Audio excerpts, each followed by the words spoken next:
Assalamualaikum warahmatullahi wabarakatuh. Waalaikumsalam warahmatullahi wabarakatuh. Sesi podcast SMK Muhammadiyah 1 Semarang untuk memperingati Isra dan Mi'raj Nabi Muhammad SAW 1442 Hijriah. Sebelumnya perkenalkan narasumber kita yaitu Ustadz Furqon SAG. Assalamualaikum Tad. Waalaikumsalam warahmatullahi wabarakatuh. Dan di depan saya ada Bu Dharma selaku guru mapel PAI. Assalamualaikum Bu. Waalaikumsalam warahmatullahi wabarakatuh. Dan saya Selvi Ajeng Pradikasari sebagai moderator. Di samping saya ada Rosalina Dita. Oke. Masuk ke pertanyaan gitu Tat nih. Langsung aja ya.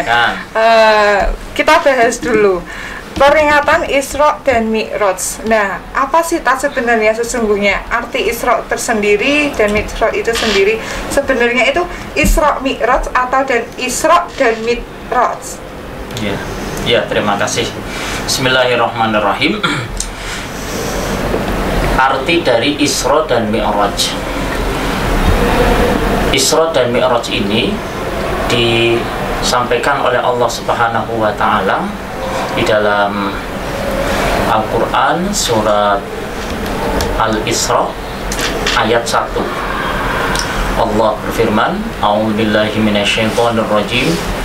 Subhanalladzi asra bi'abdihi lailan minal masjidil harami ilal masjidil aqsa ilal masjidil aqsa alladzi barakna haulahu linuriyahu min ayatina innahu huwas samiul basir.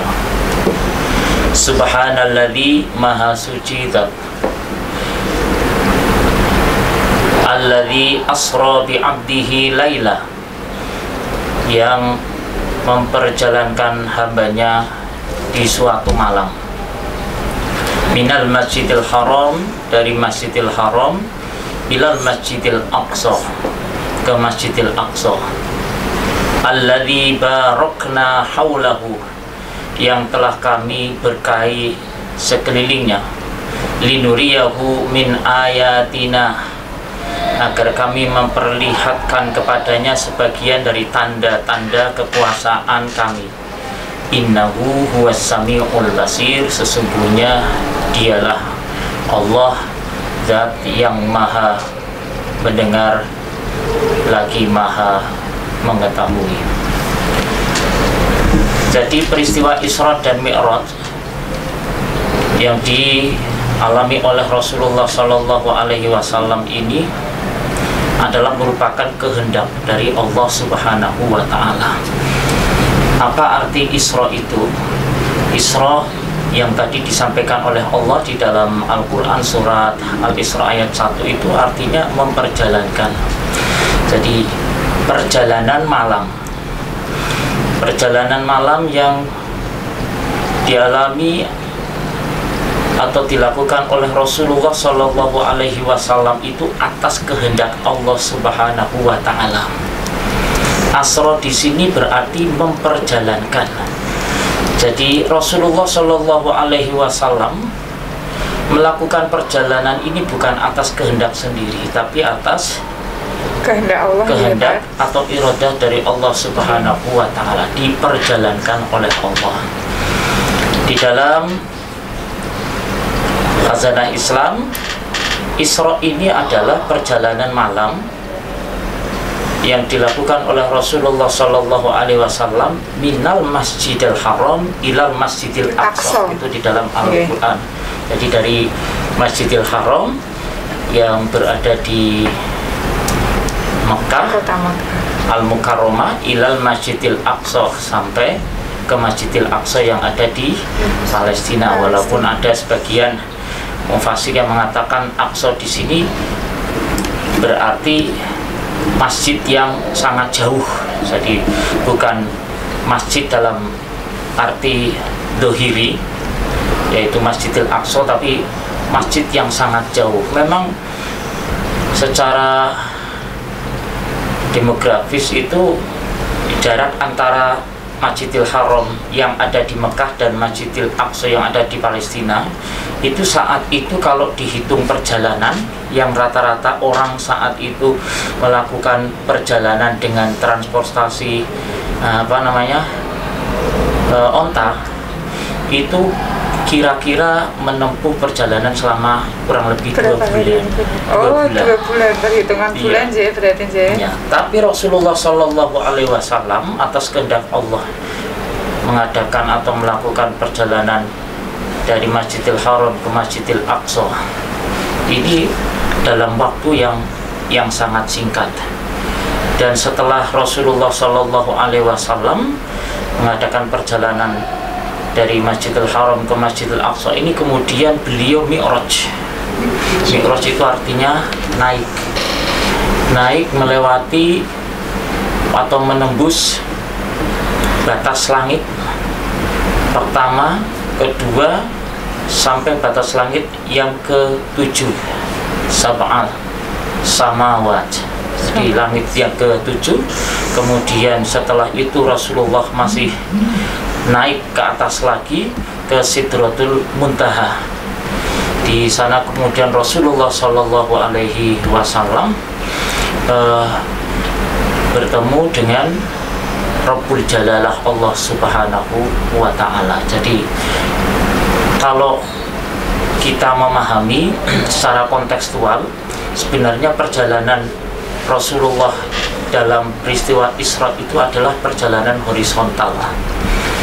Jadi dari Masjidil Haram ke Masjidil Aqsa, sementara perjalanan Rasulullah ketika naik menembus ke atas langit itu adalah perjalanan vertikal. Di sana Rasulullah kemudian bertemu langsung dengan Rabbul Jalalah Allah Subhanahu wa Ta'ala untuk menerima wahyu, yaitu perintah untuk melaksanakan sholat. Seperti itu. Terus gini ini kan di masa pandemi COVID, yang sedangkan biasanya anak-anak yang datang ke sekolah itu kan kita bisa mantau. Kita kan ada kegiatan sendiri, sholat duha sendiri. Kita selalu beradakan di masjid. Duha, sholat duhur, kita selalu memboyong anak-anak ke masjid. Nah, sedangkan di masa pandemi ini kita kan otomatis susah ya untuk memantau. Nah, gimana caranya agar anak-anak ini bisa dengan kesadarannya sendiri, dengan sholat sendiri, tanpa guru-gurunya harus mengoyak, ayo dong nak, ini kan udah gini, ini udah nggak zamannya lagi, jalannya sudah. Di sekolah, oke, guru-guru bisa. Tapi sedangkan kalau di rumah kan itu otomatis ada batasan waktunya gitu kan.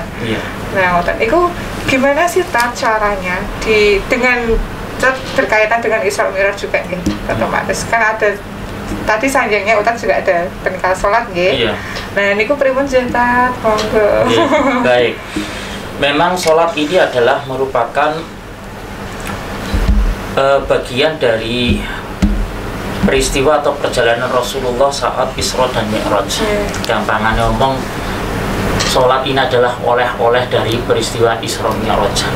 Dan perlu kita ketahui bahwa sholat ini salah satu dari perintah Allah Subhanahu wa Ta'ala yang langsung perintahnya itu, instruksinya langsung disampaikan kepada Nabi Muhammad Shallallahu Alaihi Wasallam tanpa perantara. Ini ibaratnya sholat.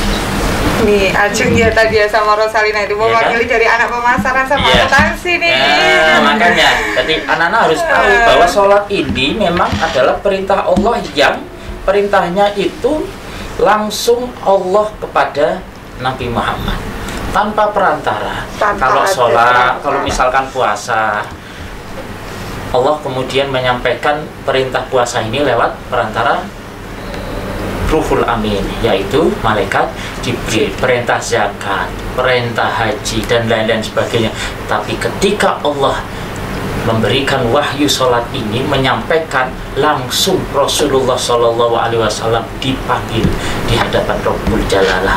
Saat itu disampaikan oleh Allah Qobal Qausaini, jarak antara Nabi dan Allah saja itu kira-kira Qausain itu rong penombak, ya segampangannya dua ini apa namanya, lengan tangan. Begitu sangat dekatnya. Ini menunjukkan apa? Begitu sangat pentingnya sholat, arti sholat itu atau pentingnya sholat itu dalam kehidupan, terutama untuk umat Muhammad Shallallahu Alaihi Wasallam. Nah, terus bagaimana agar kita itu bisa menjaga ibadah sholat ini sehingga kita tidak merasa kesulitan ketika mungkin berada di rumah, tidak bersama ibu dan bapak guru di sekolah. Kalau di sekolah ya memang harus muncul kesadaran sendiri. Kalau selama ini anak-anak di sekolah itu di oyak-oyak istilahnya atau mungkin dibimbing sama guru, maka di rumah itu sesungguhnya adalah praktek untuk pembelajaran anak. Berhasil atau tidaknya pembelajaran anak-anak di sekolah ya ketika di rumah. Ketika di sekolah itu kemudian digiring untuk melaksanakan sholat duha, bahkan yang sunnah pun wajibkan untuk dikerjakan, itu bisa berimbas ketika di rumah tanpa ada tanpa ada instruksi dari orang tua dan sebagainya. Pendidikan itu sudah melekat dalam dirinya dan langsung diwujudkan dalam kehidupan keseharian. Memang harus ada pemahaman yang pertama, yaitu bahwa kewajiban sholat ini mutlak dikerjakan oleh setiap individu. Ingat bahwa sholat ini juga yang besok di hari kiamat akan menjadi barometer terhadap amal-amal yang lainnya di hadapan Allah. Kata Rasulullah itu, awwalu ma yuhasabu bihil abdu yaumal qiyamah as-shalah. Yang pertama kali besok di hari kiamat seorang hamba itu diadili di hadapan Allah, pertama yang dilihat, yang dinilai, yang dibuka catatannya adalah sholatnya. Ketika sholatnya baik, maka insya Allah yang lain dianggap baik.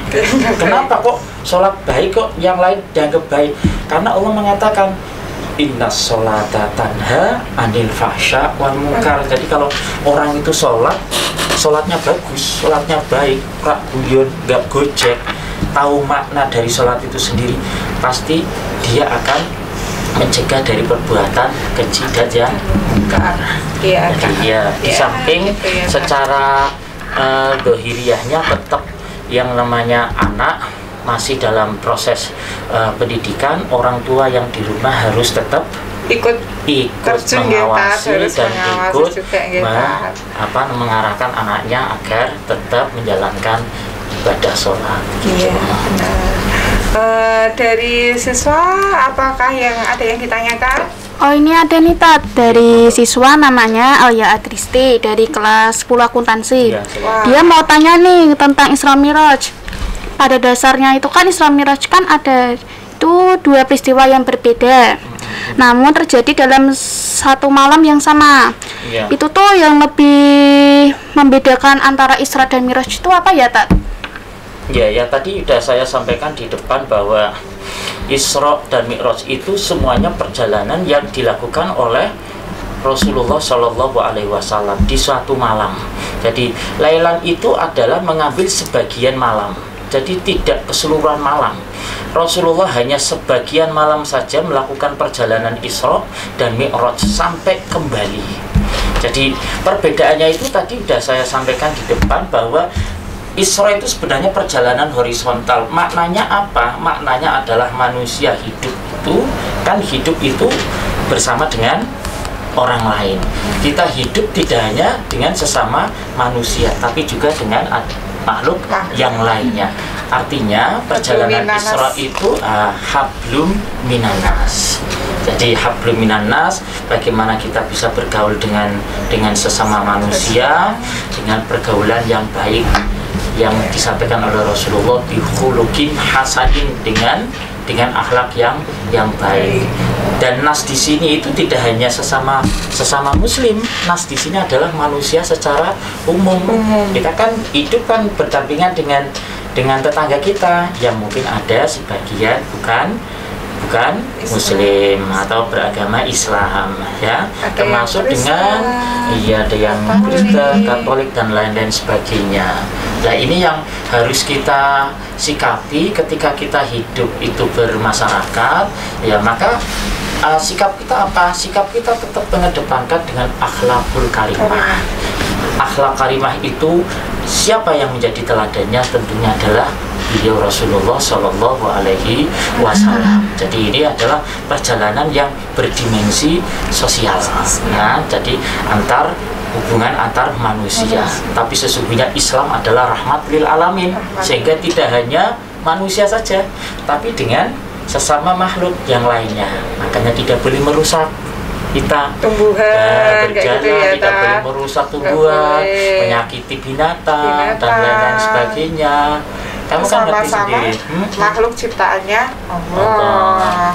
Sama seperti kalau sekarang kita lihat ada bencana gitu ya, ada musibah, itu kan karena sebagian ulah tangan manusia. Banjir itu mungkin karena buang sampah, ya kan, sembarangan, tebang pohon, ya toh, berlebihan dan lain-lain sebagainya. Itu karena sebagian belakang manusia. Sementara Mi'raj itu juga dalam satu waktu itu, satu malam itu Rasulullah kemudian naik ke atas langit, kemudian Rasulullah bertemu dengan Allah, mendapatkan wahyu sholat.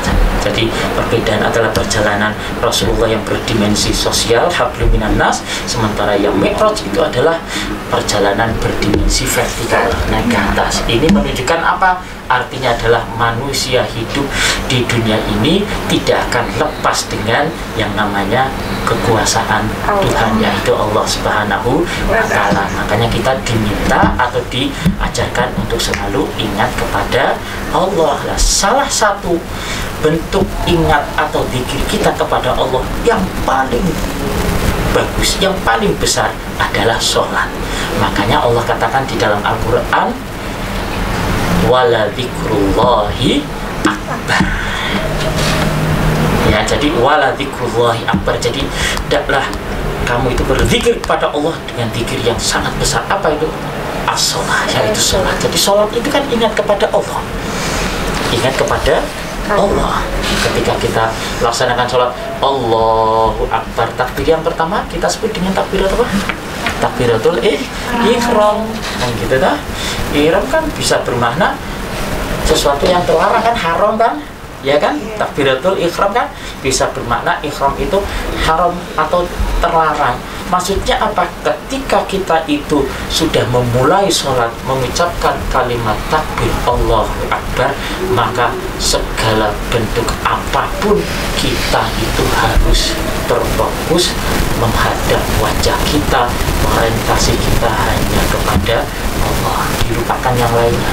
Yang tadinya belajar, berhenti dulu belajarnya, yang tadinya berdagang, berhenti dulu bisnisnya dan lain sebagainya. Kita sudah menghadap Allah karena kita Mi'raj. Salat itu Mi'raj loh ya. Nabi mengatakan as-salatu mi'rajul mu'min. Salat itu adalah Mi'raj atau tangganya orang yang beriman. Ya. Ayo dari Mbak Ajeng, ya, ini ada perwakilan ya, dari pemasaran, boleh dari animasi juga boleh loh, meskipun kalian akuntansi dan pemasaran. Siapa tahu kan otomatis kan ada Mbak Ajeng, boleh Mbak, aku nitip ya dari anak animasi atau anak akuntansi, silahkan. Ini ada pertanyaan dari Karenina. Kelas 11 pemasaran ya Pak. Oh iya, silakan. Pertanyaan, sholat, mengapa sholat itu disebut sebagai tiang agama? Makasih. Iya, baik. Di dalam hadis Nabi mengatakan buniyal Islamu ala khamsin. Islam itu dibangun atas 5 asas. Jadi agama Islam ini itu diibaratkan sebuah bangunan, dan bangunan yang kita lihat ini sekarang mungkin kita tempati ini terdiri dari beberapa unsur kan? Iya enggak? Yang di sebelah kanan itu, kanan kiri ada tembok, bawah itu ada alat, atas itu ada atap, kemudian ada ventilasi dan sebagainya kan gitu tuh. Islam itu digambarkan seperti itu. Makanya Nabi mengatakan Islam itu terbangun oleh 5 dasar atau 5 asas. Asal 5 asas itu apa? Ya rukun Islam. Ya rukun Islam. Aslinya kan rukun Ayo, Islam. rukun Islam ada berapa? Coba deh. Aja. Rukun Islam kan ada Rukun berapa? Islam ada berapa aja? Rosa? Ada berapa rukun Islam? Ada 5. Ada 5. Ada Salah 5. satunya adalah yang kedua sholat. Nah, sholat ini digambarkan kalau dalam sebuah bangunan itu adalah apa? Kepala pondasi, tiang. Itu kan pojok Setiap pasti ada bangunan tuh ada tiangnya. Lah, Biar apa? biar apa coba? Sebagai penegak ya, Tante. Ya, Iya, penegak juga, betul. betul. Makanya Nabi itu Juga mengatakan iya. as-sholatu imaduddin. Sholat itu tiang agama, penyangga agama. Kalau penyangganya saja nggak kuat, berarti agamanya gampang Tergoyahkan. hidupnya gampang tergoyahkan, terombang-ambing. Nggak Ada harus tentu arah ya, kanan, kan? iya tidak bisa Nggak bisa istiqomah. berdiri kayak sebuah bangunan gitu ya. Kan nggak bisa istiqomah kan. Padahal kita itu hidup itu di dunia ini penuh dengan bunga kehidupan.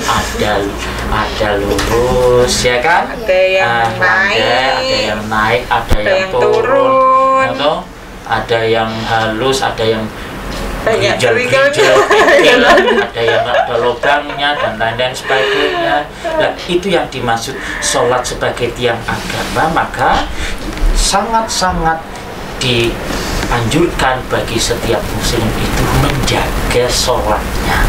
Bagaimana cara menjaga sholat?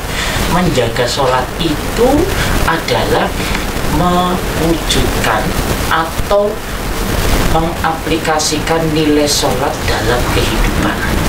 Ini contohnya. Sholat yang kita kerjakan mulai dari takbir sampai dengan salam itu semuanya bermakna dalam hidup.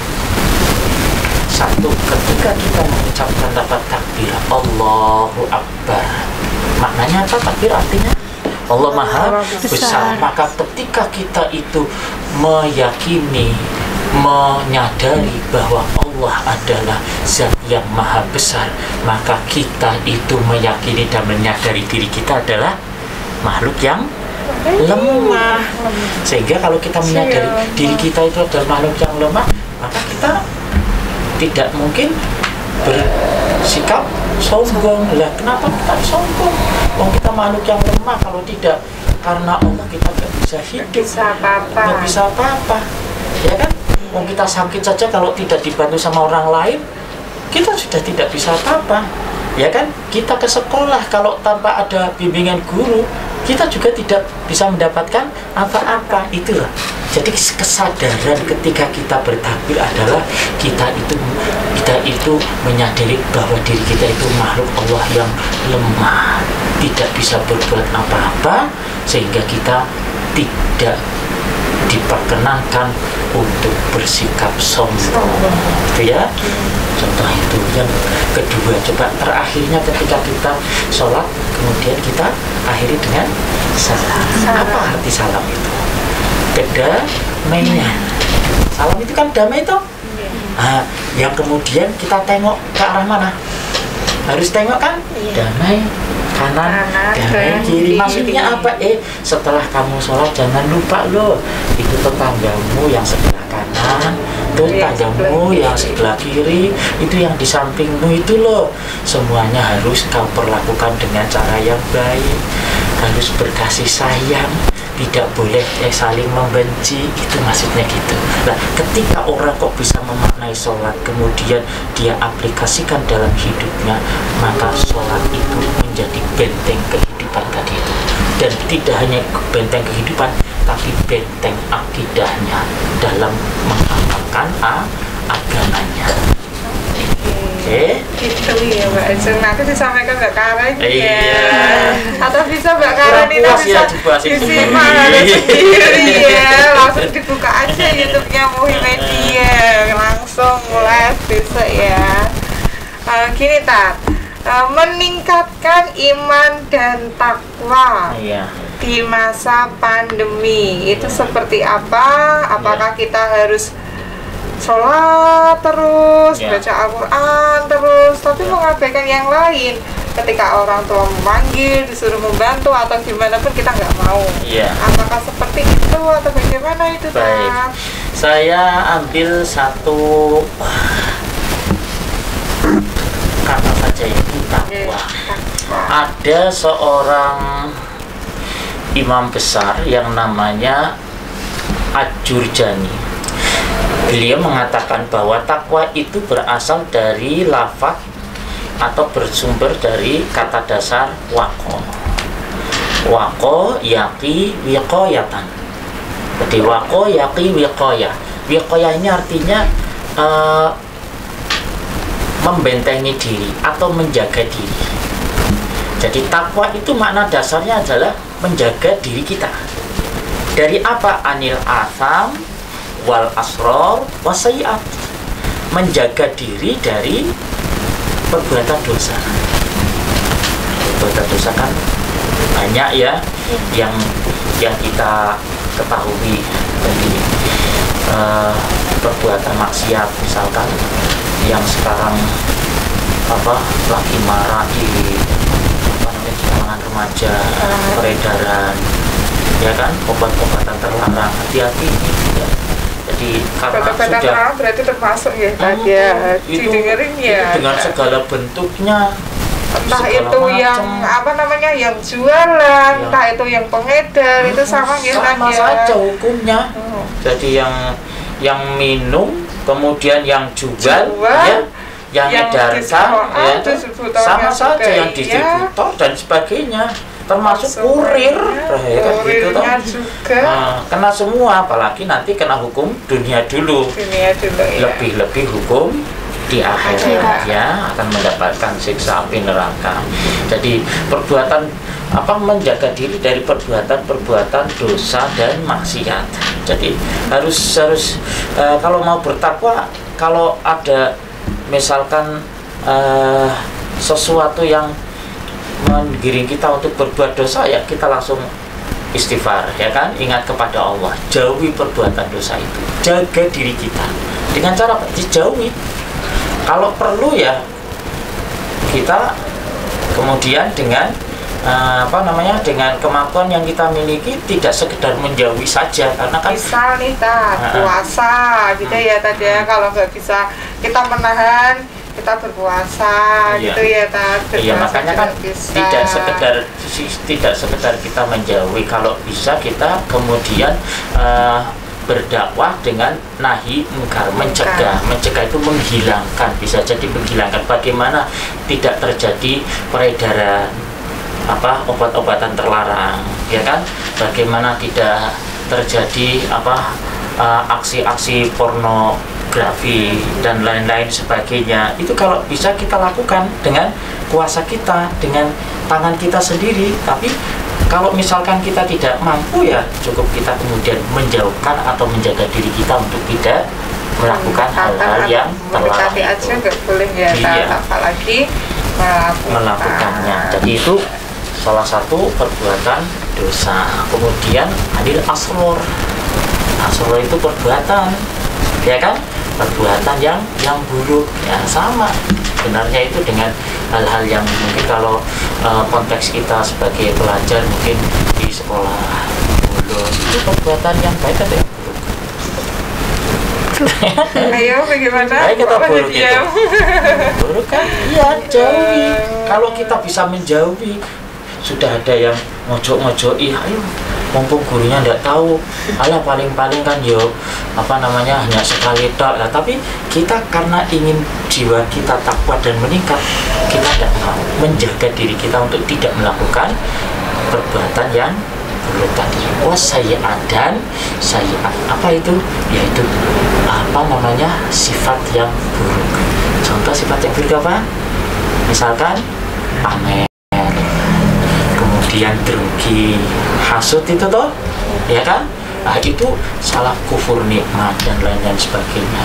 Nah, ketika kita itu bisa menjauhkan diri dari hal-hal yang tadi yang dilarang oleh agama, maka secara otomatis ketika kita kok menghindari perbuatan yang buruk, secara otomatis yang naik itu apa?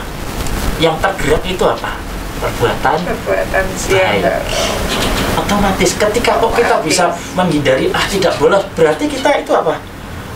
Rajin sekolah, ya kan? Ketika kita itu tidak melakukan hal-hal yang sia-sia kayak tadi, apa yang kita lakukan? Hal yang bermanfaat, baca Al-Quran, ya kan? Berdiskusi yang baik-baik, kan seperti itu. Jadi orang Islam kan harusnya seperti itu, menghindarkan dari perbuatan buruk, berbuat yang baik.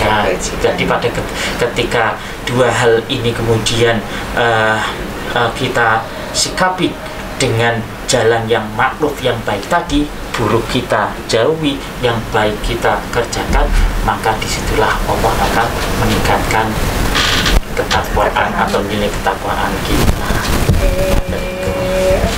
Ada yang ditanyakan lagi nggak nih dari siswa-siswi SMK Muhammadiyah 1 Semarang kelas 10, 11, 12, silahkan. Mungkin kalau ada yang mau langsung telepon itu.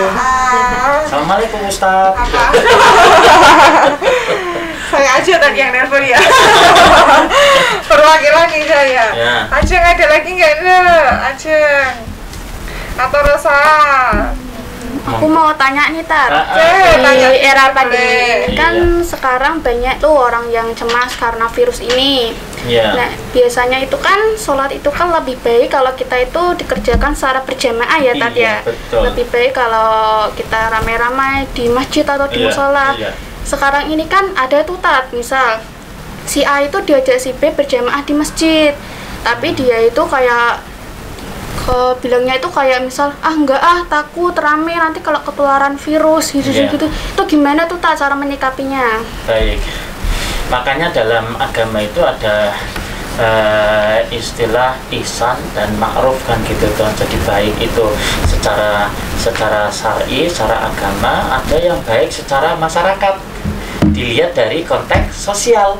Nah, kalau masa pandemi ini kemudian kita dianjurkan oleh pemerintah, ya kan, karena adanya virus yang bisa menular, kan gitu, antar manusia, maka perlu ada jarak, kan gitu toh. Salah satu pencegahan diri kita ketika kita menghadapi wabah pandemi ini adalah melakukan social distancing, yaitu jaga jarak. Tidak hanya jaga jarak, termasuk juga pakai masker seperti kita sekarang ini. Maaf loh ya, ini kita live sekarang ini. Hari ini protokol kesehatan ya, dan meskipun kita masuk panggil anak-anak, kita kegiatan bermasker, kemudian jaga jarak, termasuk juga kita untuk selalu mencuci tangan. Jadi sebenarnya itu kalau kita misalkan khawatir dengan penyebaran virus itu, ketika kita ingin beribadah, ya lakukan saja protokol kesehatan, ya kan? Misalkan kita sholat berjamaah dengan diberi jarak antar jamaah, boleh tidak? Boleh. Kalau dalam agama itu Rasulullah mengatakan la dororo wala diroro. Kata Nabi, kamu jangan berbuat yang berbahaya atau membahayakan orang lain, ya kan? Minimal itu kalau kemudian seperti saya pakai masker seperti ini, saya menjaga orang-orang yang ada di sekitar saya agar mungkin bisa jadi kalau misalkan saya itu terkena, saya bisa menjaga teman-teman atau saudara-saudara yang lain itu tidak terkena atau tidak tertular, kan gitu. Nah, saling menjaga antar sesama gitu ya. Jadi itu sebenarnya kalau di dalam agama itu menjaga agar tidak terkena hal yang bisa merugikan, mencelakakan, membinasakan, itu di dalam agama Rasulullah mengajarkan itu. Jangan berbuat yang berbahaya atau membahayakan orang lain, sehingga kita saling jaga jarak. Nah, kemudian yang kedua, di dalam fikih itu ada sebuah kaidah, darul mafasid muqaddam ala jalbil masalih. Ini kaidah istilahnya ya, kaidah dalam agama. Jadi yang artinya gini, mencegah mencegah sesuatu yang membahayakan, ya, sesuatu yang membinasakan, itu lebih diutamakan daripada mengambil sesuatu yang bermanfaat. Sebenarnya mungkin merapatkan barisan bagus kan gitu toh, untuk apa? Biar kelihatan kesatuannya, kita bersaudara kan gitu toh. Tapi ada yang lebih penting daripada itu, apa? Kita juga harus bisa menjaga jarak. Siapa tahu nanti itu bisa tertular, sehingga ketika kok ada dua hal yang sama-sama baik, sebenarnya itu jejeran juga baik, tapi social distancing juga baik, maka yang diutamakan yang mana? Yang diutamakan social distancing, yaitu mencegah dari sesuatu yang akan membahayakan, yaitu saling menular, gitu loh ya. Jadi nggak ada masalah, karena itu juga sudah kita lihat juga silakan di YouTube ya, misalkan di internet, masjid besar seperti Masjidil Haram, Masjid Nabawi, mereka juga melakukan sholat berjamaah dengan protokol kesehatan. Karena itu tidak ada masalah, ya kan? Itu. Selagi kita mematuhi protokol kesehatan, sudah ada juga ya, dinas kesehatan juga udah memberitahukan, kenapa harus ragu-ragu gitu loh. Tetap dijalankan aja, yang penting sesuai protokol kesehatan gitu. Mau ada yang tanyakan lagi atau enggak nih? Ada. Oke, silakan. Ini ada. Rame banget ini berarti ini. Jamnya udah berapa jam ini? Rame banget ini. Belum nanti yang telepon itu. Lah iya. Lalu secara apa ini? Ini ada dari perwakilan animasi ya Pak. Iya. Oke. Sebelum pandemi ini kan di sekolah itu kan ada kebiasaan membaca Al-Quran sebelum dimulai pelajaran. Iya. Nah, di masa pandemi ini kita kan di rumah, pasti udah jarang melakukan kebiasaan tersebut lah. Bagaimana caranya agar kita terbiasa membaca Al-Quran? Ya, Al-Quran itu adalah hudan linnas, petunjuk. Jadi kalau kita menyadari bahwa kita punya petunjuk dalam hidup kita, mestinya kan kita ingin selalu berpegang atau selalu mengamalkan dengan petunjuk itu. Oleh karenanya Quran itu kita jadikan sebagai petunjuk, agar satu, Quran itu selalu kita bawa di mana dan kapanpun saja berada. Dengan cara bagaimana? Salah satunya adalah dengan tilawah atau membaca. Membaca Al-Quran itu ibadah. Sudah pernah saya sampaikan berulang kali, itu ibadah membaca Al-Quran itu luar biasa. Rasulullah SAW mengatakan, aku tidak mengatakan bahwa alif lam mim itu adalah satu kebajikan atau satu kebaikan, tapi alif sendiri, lam sendiri, mim sendiri. Itu artinya apa? Setiap huruf yang kita baca dari Al-Quran, maka Allah akan balas sama seperti dengan kita melaksanakan satu kebaikan. Itu hebatnya pahala orang yang membaca Al-Quran. Di samping itu Al-Quran itu ketika kita pahami dengan mempelajari maknanya, maka ini akan menjadi sumber nilai kehidupan kita. Coba, Quran itu isinya itu adalah tentang pedoman kita beribadah, tata cara kita bergaul, kemudian akhlak kita kepada Allah, kemudian pelajaran-pelajaran atau gambaran-gambaran tentang makhluk-makhluk umat-umat terdahulu yang bisa dijadikan sebagai pelajaran dalam kehidupan kita sekarang. Itu kalau kita pahami satu persatu nilai ajaran yang ada di dalamnya, maka akan bisa membentuk karakter kita. Nah, ini sebenarnya yang paling penting di dalam pembelajaran anak-anak muda sekarang.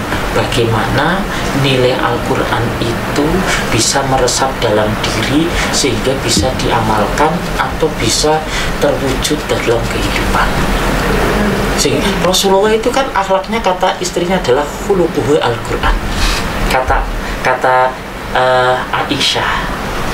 Aisyah istri Rasul pernah ditanya, wahai Aisyah, bagaimana akhlak Nabi, akhlak Rasul? Aisyah jawabnya apa? Akhlak Rasul itu adalah Quran. Artinya apa? Nilai-nilai Al-Quran yang terkandung di dalamnya itu diamalkan oleh Rasulullah dalam kehidupannya. Nah, sehingga pada saat kita kemudian merasa bahwa Quran itu sebagai pedoman, Quran itu tidak hanya sekedar bacaan, gitu toh, termotivasi diri kita untuk membaca Al-Quran tadi itu. Nah, jadi dibiasakan. Nah, keduanya adalah pembiasaan. Pembiasaan itu artinya gini, tidak harus kemudian biasanya di sekolah sampai 5 halaman misalkan, tapi kalau di rumah karena masa pandemi yang gini tuh serba terbatas segala sesuatunya, ya berkurang gak apa-apa, tapi tetap istiqomah. Istiqomah dalam arti jangan sampai sehari 3 juz, seminggu full langsung pray gitu ya toh. Tidak, lebih baik gini ya, one day one ayat atau one day one juz gitu ya, daripada kita kan dulu di sini kan one day one page ya, satu hari satu halaman. Itu sehari misalkan one day di sana itu one day one apa itu setengah apa? Satu hari setengah halaman. Ya dibiasakan. Jadi orang itu kenapa kok kadang merasa tidak butuh baca Al-Quran, karena merasa satu udah bisa, kemudian yang kedua Quran itu dianggap bacaan biasa, padahal tidak. Orang membaca Quran itu ibadah. Nabi mengatakan orang yang membaca Al-Quran bacaannya bagus itu ma'al baroroh, dia itu derajatnya itu bersama para malaikat yang mulia. Luar biasa kan? Kamu baca Quran bagus, tajwidnya bagus, fasohah, ya toh, makhrajnya juga bagus, itu tingkatanmu itu derajatnya sama seperti malaikat-malaikat Allah itu yang ada di atas sana yang mulia. Tapi orang yang membaca Al-Quran, Bapak, saya kan masih plegak-plegok, Pak, kan ada gitu toh, masih terbata-bata, masih keser-keser, belum lancar. Itu pun Nabi masih memberi apresiasi. Kata Nabi, orang baca Qurannya kok blegak-blegok, dia masih dapat 2 pahala. Luar biasa enggak? Daripada tidak sama sekali ya tadi ya. Masih dapat 2 pahala tuh loh teman-teman. Anak-anak yang masih di kelas kemarin itu baca masih jilid 4, jilid 5, itu dapat pahala. Walaupun dia terbata. Nah, ya gitu ya. Jadi jangan sampai Quran itu ya ditinggal, karena Quran itu tadi itu penjaga kita sebenarnya itu. Yang menjaga kita, yang membentengi kita itu dari api neraka apa? Quran. Dalam Al-Quran ada. Quran yang kita baca akan menjadi benteng yang sangat kokoh dari api neraka antara diri kita dengan api neraka itu. Baik. Oke.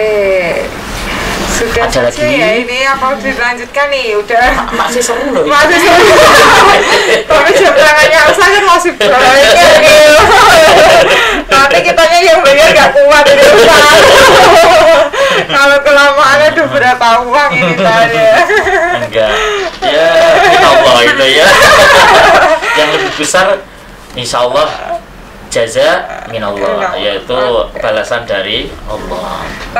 Ada apa ya, buat anak-anak gitu, petikan sedikit lah dari Ustadz buat anak-anak semuanya, kelas 10, 11, 12, apalagi di masa pandemi ini, otomatis kan berbeda dengan yang lain. Baik, terima kasih. Jadi saya sampaikan sesuai dengan tema saja, karena kita itu sedang memperingati sebuah peristiwa besar, peristiwa Isra Mi'raj ini yang gampangannya mengubah peradaban manusia gitu ya, luar biasa. Ini Rasulullah SAW sebagai asyraful anbiya wal mursalin, nabi yang mulia, rasul yang mulia di sisi Allah Subhanahu wa Ta'ala. Jadi yang perlu saya sampaikan khususnya kepada anak-anakku semuanya dari peristiwa Isra dan Mi'raj ini, yang pertama adalah mari kita perbaiki hubungan kita sesama kita di hablum minanas ini.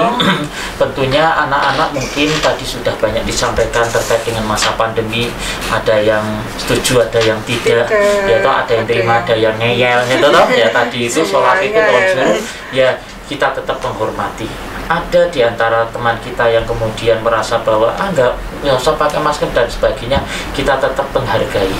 Artinya tetap menjaga persaudaraan, ya kan, tetap menjaga ukhuwah. Nah, tapi jangan lupa kita juga harus selalu mengajak kepada yang baik atau yang ma'ruf. Kalau misalkan ada kemudian diminta untuk protokol kesehatan, ya taatilah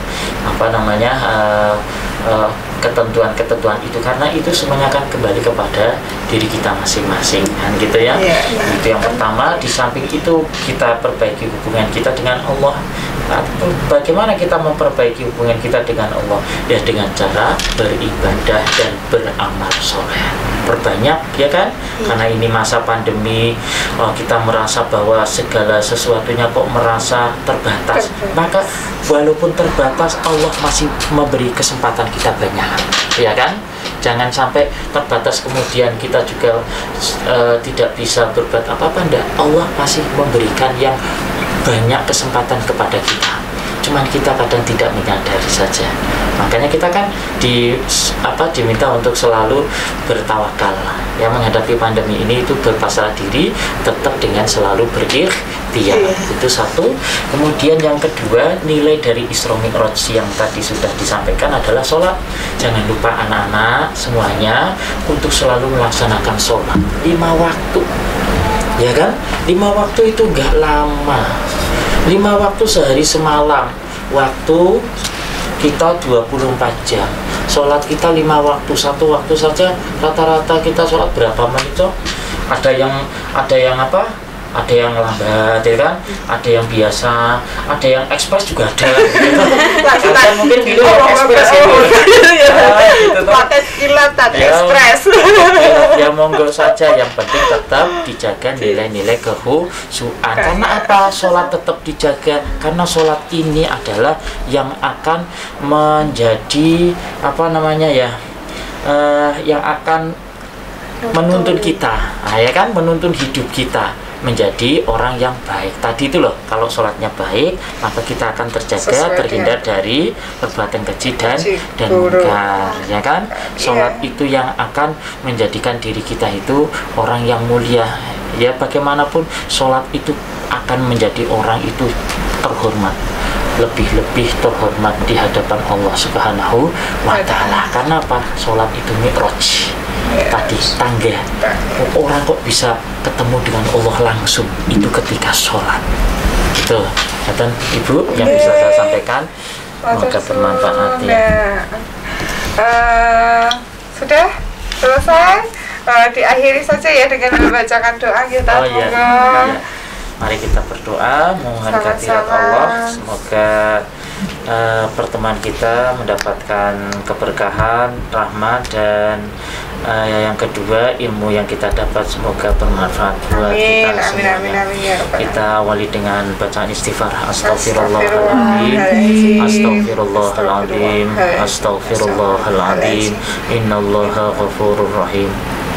Bismillahirrahmanirrahim. Alhamdulillahirabbil alamin. Assalatu wassalamu ala Muhammadin wa ala alihi wa sahbihi ajma'in. Rabbana ighfir lana dzunubana wa liwalidayna warhamhuma kama rabbayana shighara. Allahumma a'inna ala dzikrika wa syukrika wa husni ibadatik. Allahumma arinal haqqa haqqan warzuqna ittiba'ah wa arinal batila batila warzuqna ijtinabah. Rabbana hab lana min azwajina wa dhurriyyatina qurrata a'yun waj'alna lil muttaqina imama. Rabbana atina fid dunya hasanah wa fil akhirati akhirati hasanah wa qina adzabannar. Subhana rabbika rabbil izzati amma yasifun wa salamun alal mursalin walhamdulillahi rabbil alamin. Alhamdulillahirabbil alamin. Terima kasih Ustaz atas waktunya ya Ustaz. Anak-anak terima kasih. Mari kita terus sama-sama ya dengan bacaan. Wassalamualaikum warahmatullahi wabarakatuh.